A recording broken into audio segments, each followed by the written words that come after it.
இன்னைக்கு ஜான் 26. பிரபல மொழியறிஞர் ஃபாமன் ஃபதேபுரி அவர்களோட பர்த்டே. உத்தரப்பிரதேஷ்ல 1926ல பிறக்கிறாரு. குடும்ப வறுமை காரணமா படிப்பு முடிஞ்சதும் ஆசிரியரா அவரோட பணியை ஸ்டார்ட் பண்றாரு. ஆக்ரா யூனிவர்சிட்டியில டிகிரி முடிக்கிறாரு. இந்தியா பிரிவினை வந்த போது பாகிஸ்தான்ல கராச்சிக்கு குடிபெயர்ந்து போறாங்க.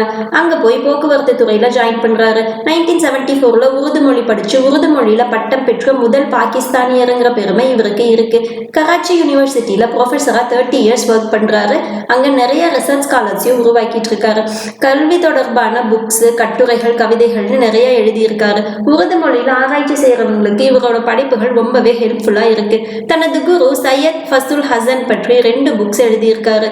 உருது மொழியோட வளர்ச்சியில இவரது பங்களிப்பை பாராட்டி பாகிஸ்தான் கவர்மெண்ட் இவங்களுக்கு சிதார்-இ-இம்தியாஸ் அப்படிங்கிற அவார்டும் கொடுத்திருக்காங்க. இன்னைக்கு இவரோட பர்த்டே. இன்னைக்கு பர்த்டே செலிப்ரேட் பண்ற எல்லாருக்கும் ஹாப்பி பர்த்டே.